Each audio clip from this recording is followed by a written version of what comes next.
Chapter 23. At the close of the last chapter, the two unsuccessful leaders, Liu Dai and Wang Zhang, were in danger of death.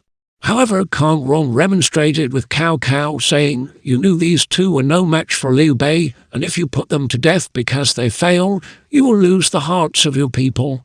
Wherefore the death sentence was not executed, but they were deprived of rank and status. Cao Cao next proposed to lead an army himself to attack Liu Bei, but Kang Rong advised, "The weather is too inclement. We must wait the return of spring. In the interval, we better use the time to arrange peace with Zhang Zhu and Liu Biao before launching an expedition against Zhang Zhu." Wherefore Liu Yi was sent to Zhang Zhu and in due time reached Xianyang. He first had an interview with Zhu, Zhang Zhu's advisor, whereat he dwelt upon Cao Cao's virtues so that Zhu was impressed. Zhu kept Liu Yi as a guest and undertook to smooth his way.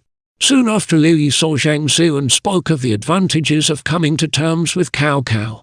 While the discussion was in progress, a messenger from Yuan Shao was announced, and it was called in. He presented letters, and when they also proposed terms of peace, Zhu asked what their success had been lately against Cao Cao. "The war had ceased for the moment on account of the winter," replied the messenger. "As you, General, and Liu Biao are both well-reputed officers of the state, I have been sent to request your help." Zhu laughed. "You can return to your master and say that as he could not brook rivalry of his brother, he certainly would be sorely put to it with that of all the officers of the state." The letter was torn into fragments before the messenger's face, and he was angrily bidden begone. "But his master, Yuan Shao, is stronger than Cao Cao," protested Zhang Zhu. "You have torn up his letter and are dismissing his man.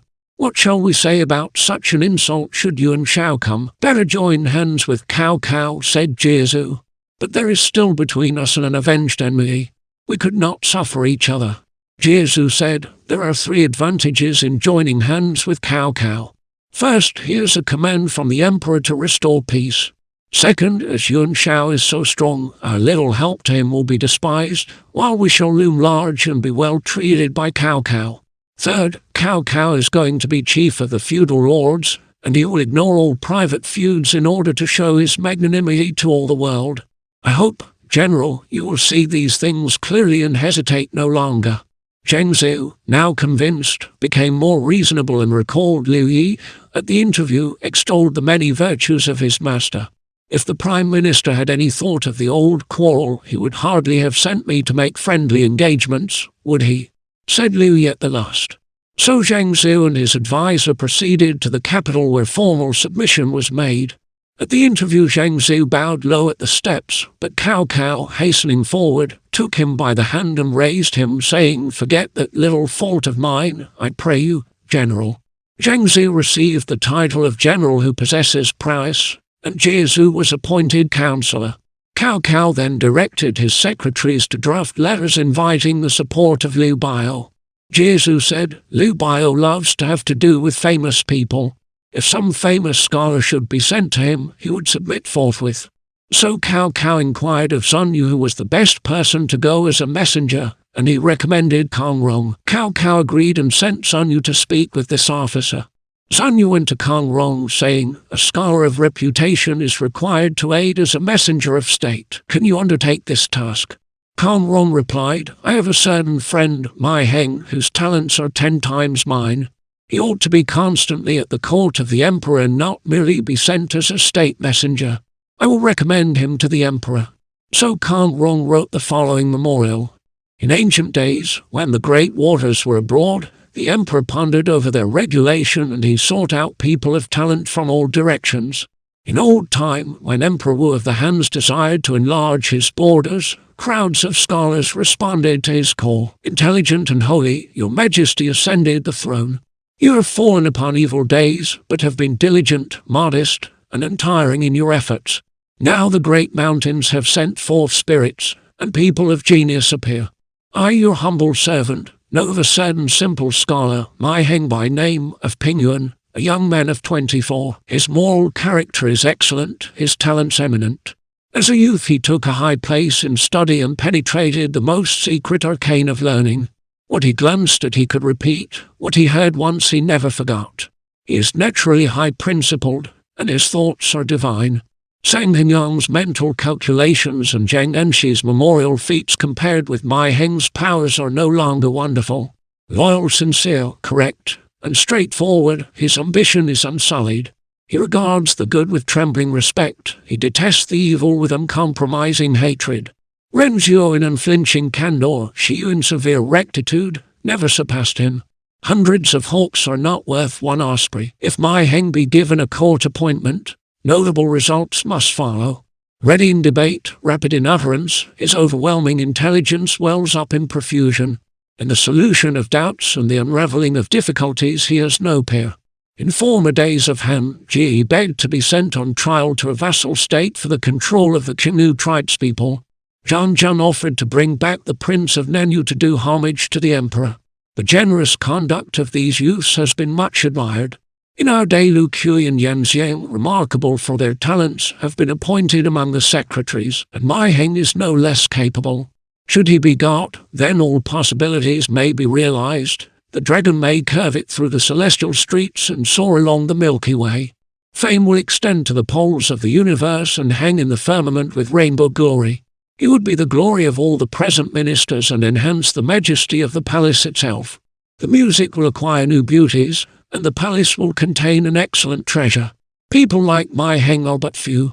As in the recitation of Jai Chu songs and the singing of Yang Yi poems, the most skillful performers are sought.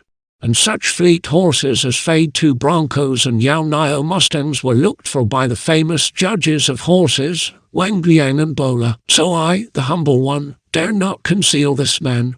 Your Majesty is careful in the selection of servants and should try him. Let him be summoned as he is, simply clad in his serge dress. And should he not appear worthy, then may I be punished for the fault of deception. The emperor read the memorial and passed it to his prime minister, who duly summoned Mi Heng.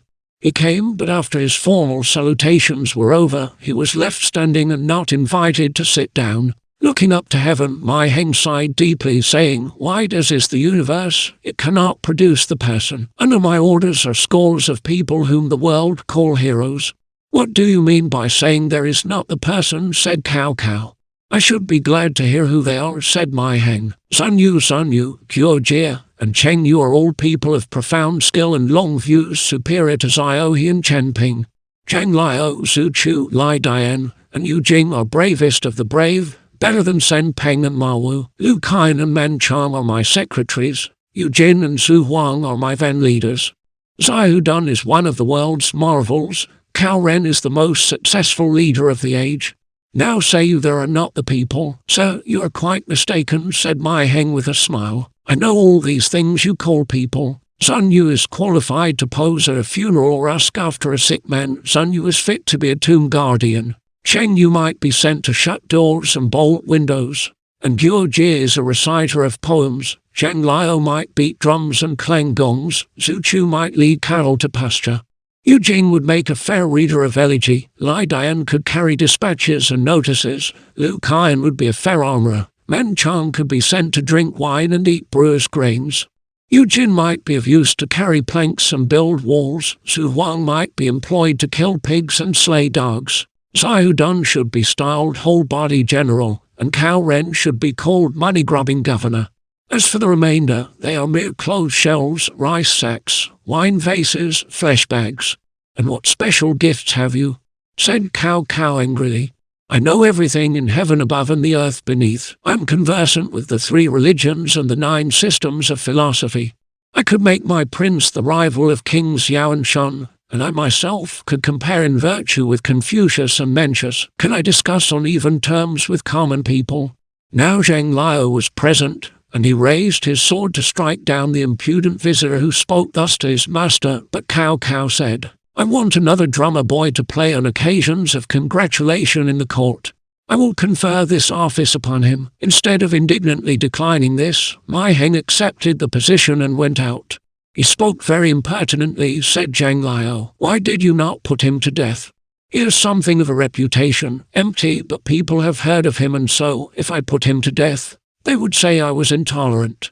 As he thinks he has ability, I have made him a drummer to mortify him. Soon after, Cao Cao instituted a banquet in the capital at which the guests were many. The drums were to be played, and the old drummers were ordered to wear new clothes.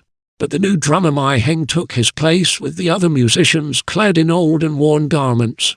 The piece chosen was the tolling of Yang, and from the earliest taps on the drum the effect was exquisite, profound as the notes from metal and stone. The performance stirred deeply the emotions of every guest, some even shed tears. Seeing all eyes turned on the shabby performer, the attendant said, "Why did you not put on your new uniform?" Mi Heng turned to them, slipped off his frayed and torn robe and stood there in full view, naked as he was born. The assembled guests covered their faces. Then the drummer composedly drew on his nether garments. "Why do you behave so rudely at court?" said Cao Cao. "To flout one's prince and insult one's superiors is the real rudeness," cried Mi Heng. "I bear my natural body as an emblem of my purity. So you are pure, and who is foul? You do not distinguish between the wise and the foolish, which is to have foul vision. You have never read the odes or the histories, which is to have foul speech. You are deaf to honest words, which is to have foul ears. You are unable to reconcile antiquity with today, which is to be foul without. You cannot tolerate the vassals, which is to be foul within. You harbor thoughts of rebellion, which is to have a foul heart. I'm one of the most famous scholars in the empire, and you make me a drummer boy, that is as Yang Huo belittling Confucius or Zhang Keng vilifying Mencius. You desire to be chief and arbitrator of the great nobles, yet you treat me thus." Now Kang Rong, who had recommended Mi Heng for employment, was among the guests, and he feared for the life of his friend, wherefore he tried to calm the storm. "Mi Heng is only guilty of a misdemeanor," said Kang Rong. "He is not a man likely to disturb your dreams like Fu Yu, illustrious sir." Pointing to Mi Heng, the Prime Minister said, "I will send you to Jingzhou as my messenger, and if Liu Biao surrenders to me, I will give you a post at court." But Mi Heng was unwilling to go.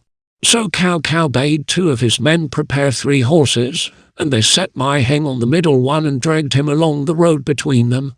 It is also related that a great number of officers of all ranks assembled at the east gate to see the messenger start. Zhang Zhu said, "When Mi Heng comes, we will not rise to salute him." So when Mi Heng came, dismounted, and entered the waiting room, they all sat stiff and silent. Mi Heng uttered a loud cry. "What is that for?" said Zhang Zhu. "Should not one cry out when one enters a coffin?" said Mi Heng. "We may be corpses," shouted they all together, "but you are a wandering headless ghost." "I'm a minister of Han and not a partisan of Cao Cao's," cried Mi Heng. "You cannot say I have no head." They were angry enough to kill him, but Sun Yu checked them, saying, "He is a paltry fellow. It is not worth soiling your blades with his blood. I am paltry, and yet I have the soul of a man, and you are mere worms," said Mi Heng. They went their ways, all very angry. Mi Heng went on his journey and presently reached Jingzhou, where he saw Liu Biao. After that, under pretense of extolling Liu Biao's virtue, he lampooned Liu Biao, who was annoyed, and sent him to Jiangxi to see Zhang Zhu. "Why did you not put the fellow to death for lampooning you?" said one to Liu Biao. "You see, he shamed Cao Cao, but Cao Cao did not kill him, as Cao Cao feared to lose popular favor. So Cao Cao sent him to me, thinking to borrow my hand to slay him and so suffer the loss of my good name. I have sent him on to Zhang Zhu to let Cao Cao see that I understood." Liu Biao's clever caution met with general praise. At that time a messenger from Yuan Shao was also there with certain proposals for an alliance, and it was necessary to decide which aid to espouse. All the advisers came together to consider the question. Then Commander Han Song said, "As you have now 2 offers, you can please yourself and choose your own way to destroy your enemies. For if one refuses, you can follow the other." Now Cao Cao is an able general and has many capable officers in his train. It looks as though he may destroy Yuan Shao and then move his armies across the river. I fear, my lord, you would be unable then to withstand him. That being so, it would be wise to support Cao Cao, who will treat you with respect." Liu Biao replied, "You go to the capital and see how things tend. That will help me to decide." Han Song said, "The positions of master and servant are clearly defined. Now I'm your man, prepared to go all lengths for you and obey you to the last, whether in serving the emperor or in following Cao Cao. But lest there should be any doubt, you must remember that if the emperor gives me any office, then I shall become his servant and shall not be ready to face death for you. You go and find out what you can. I have ideas in my mind."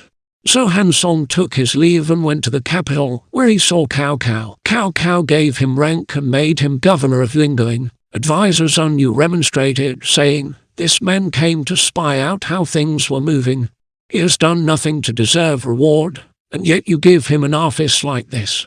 There were no such suspicious rumors connected with poor Mi Heng, and yet you sent him off and would never test his power. Mi Heng shamed me too deeply before all the world. I am going to borrow Liu Bai's hand to remove him, and you need say no more," said Cao Cao. Then Cao Cao sent Han Song back to his former master to tell him what had happened. Han Song came and was full of praise for the virtues of the court and was keen on persuading Liu Bai to espouse that side. Then Liu Bai suddenly turned angry, charged him with treachery, put him in prison, and threatened him with death. "You turn your back on me," cried Han Song. "I did not betray you." Kuai Yang remarked Han Song had foretold this possibility before he left. It is only what he expected. Liu Bai, who was just and reasonable, went no further.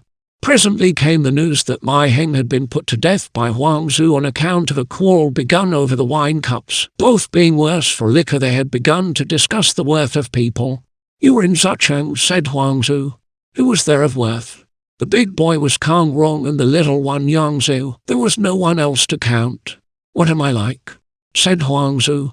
"You are like a god in a temple. You sit still and receive sacrifice, but the lack of intelligence is painful. Do you regard me as a mere image?" cried Zhang Zhu angrily. So Zhang Zhu put the impudent speaker to death. Even at the very point of death, Mi Heng never ceased his railing and abuse. "Alas," sighed Liu Bai when he heard Mi Heng's fate. Then Liu Bai had the victim honorably interred near Yingwu on Parrot Island. At a later point wrote of Mi Heng, "Zhang Zhu could brook no rival. At his word, Mi Heng met death beneath the cruel sword. His grave on Parrot Isle may yet be seen. The river flowing past it, coldly green." Cao Cao heard of the young man's death with pleasure. "The putrid bookworm has just cut himself up with his own sharp tongue," said he. As there was no sign of Liu Bai coming to join him, Cao Cao began to think of coercion. Sun Yu dissuaded him from this course. Said he, "Yuan Shao is not subjugated. Liu Bei is not destroyed. To attack Liu Bai would be to neglect the vital to care for the immaterial. Destroy the two chief enemies first, and the Han River is yours at one blow." And Cao Cao took the advice. After the departure of Liu Bei, Dong Cheng and his fellow conspirators did nothing else day or night but tried to evolve plans for the destruction of Cao Cao, but they could see no chance to attack. At the New Year audience, Cao Cao was odiously arrogant and overweening, and the chief conspirator's disgust was so intense that he fell ill. Hearing of the state uncle's indisposition, the emperor sent the court physician to see him. The court physician at this time was a native of Luoying, named Jai Ping. A very famous physician, Jai Ping devoted himself wholly to the treatment of his court patient. Living in Dong Cheng's palace and seeing Dong Cheng at all times, Jai Ping soon found that some secret grief was sorely troubling him, but Jai Ping dared not ask questions. One evening of the full moon festival, when the physician was just taking his leave, Dong Cheng kept him, and the two men had supper together. They ate talking for some time, and Dong Cheng by and by dropped off to sleep dressed as he was. Presently Wang Sifu and the others were announced. As they were coming in, Wang Sifu cried, "Our business is settled." "I should be glad to hear how," said Dong Cheng. "Liu Bai has joined Yuan Shao, and 500,000 troops in 50 legions are on their way here by different routes. More than this, Ma Teng and Han Sui are coming from the northwest with 700,000 Zillion troops. Cao Cao has moved every soldier outside Zucheng to meet the combined armies. There is a great banquet in his palace tonight. If we get together our young men and servants, we can muster more than 1,000, and we can surround the palace, while Cao Cao is at the banquet, and finish him off. We must not miss this." Dong Cheng was more than delighted. He called his servants and armed them, put on his own armor and mounted his horse. The conspirators met, as they had arranged, just at the inner gate of the Prime Minister's palace. It was the first watch. The small army marched straight in, Dong Cheng leading with his treasured sword drawn. His intended victim was at table in one of the private rooms. Dong Cheng rushed in, crying, "Cao Cao, you rebel, stay," and dashed at Cao Cao, who fell at the first blow. and just then he woke up and found it was all a dream, but his mouth was still full of curses. "Do you really wish to destroy Cao Cao?" said Jai Ping, going forward to his half-awakened patient. This brought Dong Cheng to his senses. He stopped, terror-stricken, and made no reply. "Do not be frightened, oh uncle," said the doctor. "Although I'm a physician, I'm also a man, and I never forget my emperor. You have seemed sad for many days, but I have never ventured to ask the reason. Now you have shown it in your dream, and I know your real feelings. If I can be of any use, I will help. Nothing can daunt me." Dong Cheng covered his face and wept. "I fear you may not be true to me," cried he. Jai Ping at once bit off a finger as a pledge of his faith, and then his host and patient brought forth the decree he had received in the girdle. "I'm afraid our schemes will come to naught," said Dong Cheng. "Liu Bei and Ma Teng are gone, and there is nothing we can do. That was the real reason I fell ill. It is not worth troubling you gentlemen with, for Cao Cao's life lies in these hands of mine," said Jai Ping. "How can that be?" "Because he is often ill with deep-seated pain in his head. When this comes on, he sends for me. When next he calls me, I only have to give him one dose and he will certainly die. We do not want any weapons. If only you could do it. You would be the savior of the dynasty. It depends upon you." Then Jai Ping went away, leaving his late patient a happy man. Dong Cheng strolled into the garden, and there he saw one of his servants, Quintin, whispering with one of the concubines, Yun Ying, in a dark corner. This annoyed him, and he called his attendants to seize them. He would have put them to death but for the intervention of his wife. At her request he spared their lives, but both were beaten 40 canes, and the lad was thrown into a dungeon. Sulky at this treatment, Quintin broke out of the cell in the night, climbed over the wall, and went straight to Cao Cao's palace, where he betrayed the conspiracy.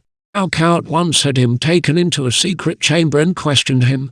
Quintin gave the names of the conspirators, saying, "Wang Zifu, Wu Zilan, Chang Jai, Wu Shi Ma Teng, and my master have been meeting secretly. My master has a roll of white silk, with writing on it, but I do not know what it means. Yesterday, Jai Ping bit off one of his fingers as a pledge of fidelity. I saw that." Quintin was kept in a secret part of the palace, while his late master, Dong Cheng, only knowing that he had run away, took no special means to find him. Soon after this, Cao Cao feigned a headache and sent for Jai Ping as usual. "The rebel is done for," thought Jai Ping, and he made a secret package of poison which he took with him to the palace of the Prime Minister. He found Cao Cao in bed. The patient bade the doctor prepare a potion for him. "One draught will cure this disease," said Jai Ping. He bade them bring him a pot, and he prepared the potion in the room. When it had simmered for some time and was half finished, the poison was added, and soon after the physician presented the draught. Cao Cao, knowing it was poisoned, made excuses and would not swallow it. "You should take it hot," said the doctor. "Then there will be a gentle perspiration, and you will be better." "You're a scholar," said Cao Cao, sitting up, "and know what is the correct thing to do. When the master is ill and takes drugs, the attendant first tastes them. When a man is ill, his son first tastes the medicine. You're my confidant and should drink first. Then I will swallow the remainder. Medicine is to treat disease. What is the use of anyone's tasting it?" said Jai Ping. But he guessed now the conspiracy had been discovered, so he dashed forward, seized Cao Cao by the ear, and tried to pour the potion down his throat. Cao Cao pushed it away, and it spilt. The bricks upon which it fell were split asunder. Before Cao Cao could speak, his servants had already seized the assailant. Said Cao Cao, "I'm not ill. I only wanted to test you." "So you really thought to poison me?" He sent for a score of sturdy jailers who carried off the prisoner to the inner apartments to be interrogated. Cao Cao took his seat in a pavilion, and the hapless physician, tightly bound, was thrown to the ground before him. The prisoner maintained a bold front. Cao Cao said, "I thought you were a physician. How dared you try to poison me? Someone incited you to this crime. If you tell me, I will pardon you. You're a rebel. You flout your prince and injure your betters. The whole empire wishes to kill you. Do you think I'm the only one?" Cao Cao again and again pressed the prisoner to tell what he knew, but he only replied that no one had sent him and it was his own desire. "I have failed, and I can but die," added Jai Ping. Cao Cao angrily bade the jailers give him a severe beating, and they dogged him for 2 watches.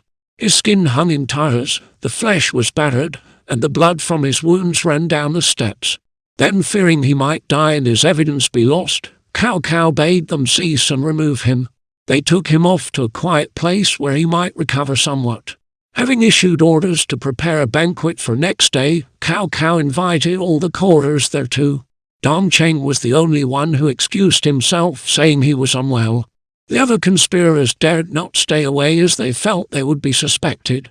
Tables were laid in the private apartments, and after several courses the host said, "There is not much to amuse us today, but I have a man to show you that will sober you. Bring him in."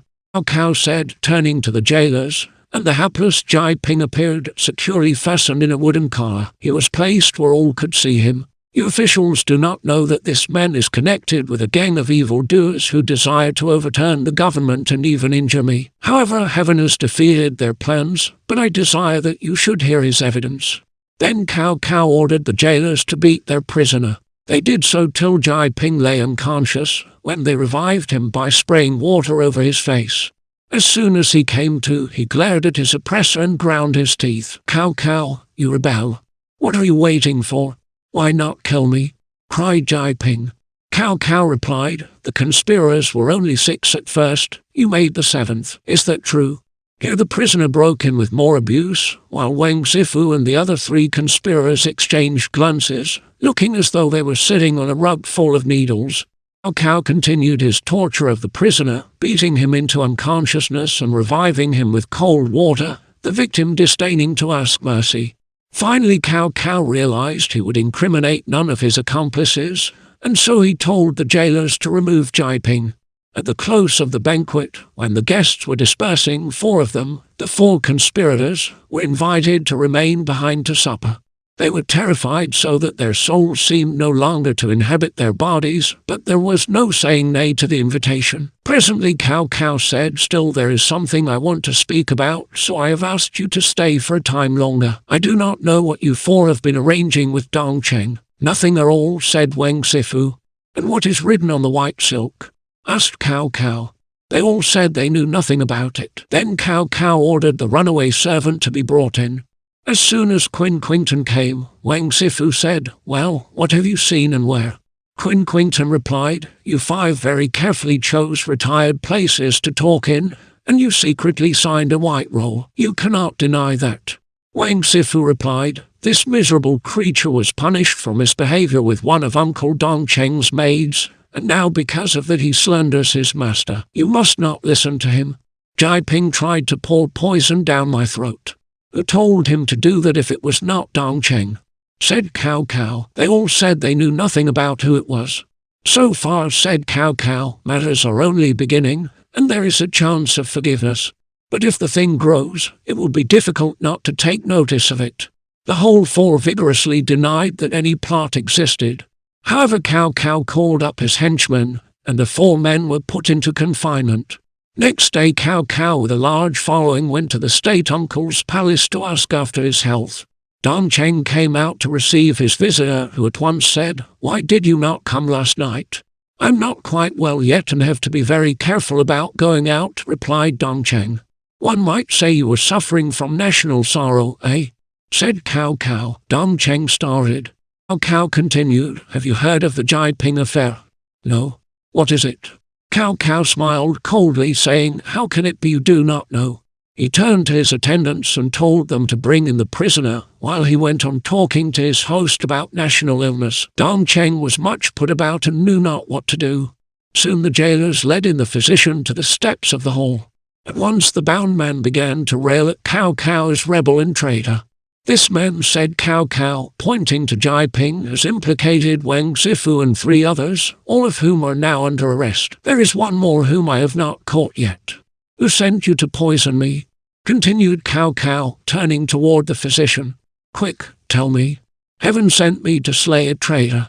Cao Cao angrily ordered them to beat Jai Ping again, but there was no part of his body that could be beaten. Dongcheng sat looking at him, his heart feeling as if transfixed with a dagger. "You were born with 10 fingers. How is it you have now only 9? Jai Ping replied, "I bit off one as a pledge when I swore to slay a traitor." Cao Cao told them to bring a knife, and they lopped off his other 9 fingers. Now they're all off. That will teach you to make pledges. Still I have a mouth that can swallow a traitor and a tongue that can curse him, said Jai Ping. Cao Cao told them to cut out his tongue. Jai Ping said, do not. I cannot endure any more punishment. I shall have to speak out. Loosen my bonds. Loose them. There is no reason why not, said Cao Cao. They loosed him. As soon as he was free, Jai Ping stood up, turned his face toward the emperor's palace and bowed, saying, It is heaven's will that thy servant has been unable to remove the evil. Then he turned and smashed his head into the steps and died. His body was quartered and exposed. This happened in the first month of the 5th year of rebuilt tranquility AD 200, and a certain historian wrote a poem. There lived in Han a simple physician, no warrior, yet brave, enough to risk his very life, his emperor to save. Alas, he failed, but lasting fame is his. He feared not death. He cursed the traitorous prime minister unto his latest breath. Seeing his victim had passed beyond the realm of punishment, Cao Cao had Quintin led in. Do you know this man, uncle? Yes, cried Dong Cheng. So the runaway servant is here. He ought to be put to death. He just told me of your treachery. He is my witness, said Cao Cao. Who would dare kill him? How can you, the first minister of state, heed the unsupported tale of an absconding servant? But I have Wang Sifu and the others in prison, said Cao Cao, and how can you rebut their evidence? He then called in the remainder of his followers and ordered them to search Dong Cheng's bedroom. They did so and found the decree that had been given him in the girdle and the pledge signed by the conspirators. You mean rat? Cried Cao Cao. You dared do this? He gave orders to arrest the whole household without exception. Then he returned to his palace with the incriminating documents and called all his advisers together to discuss the dethronement of the emperor and the setting up of a successor. Many decrees, blood-ridden, have issued, accomplishing nothing. One inscribed pledge was fraught with mountains of sorrow. The reader who wishes to know the fate of the emperor must read the next chapter.